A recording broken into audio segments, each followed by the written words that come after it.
Sinaksihan ni Pangulong Ferdinand R. Marcos Jr. ang paglagda ng Department of Justice sa bago nilang patakaran kaugnay sa pag-iimbestiga ng mga krimen sa bansa.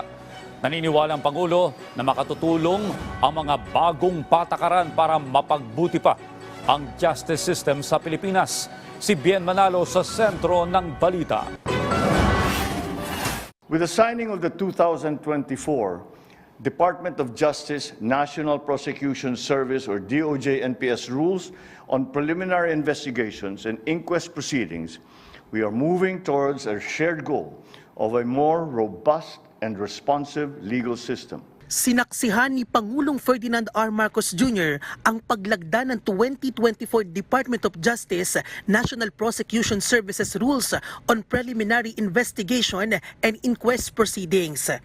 Layo nito na isulong ang mga pagbabago tungo sa matatag na kolaborasyon sa pagitan ng Executive at Judiciary Department na magbibigay ng responsive legal system sa bansa. Sa pamamagitan din nito, bibigyan ng kapangyarihan ang prosecutors na pamunuan ng criminal investigations na titiyak naman sa tama at sapat na case build-up sa korte. This initiative will profoundly impact our justice system and the Filipino people. We express our heartfelt thanks to the President. There is no more fitting way to mark this historic event than to have it graced by the Chief Executive's presence.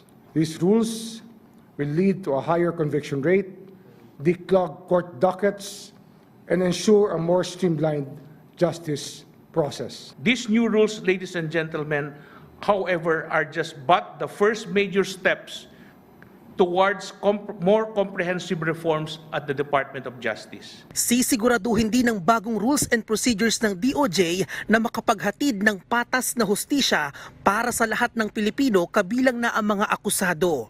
Papayagan din ang pagsusumite ng karagdagang dokumento para sa komprehensibong eksaminasyon ng case inquest proceedings at mapabuti ang proseso sa paghawak ng warrantless arrest. Bilang bahagi naman ng digitalization program ng pamahalaan, saklaw din sa bagong patakaran ang iba yung paggamit ng teknolohiya tulad ng e-filings at virtual hearings.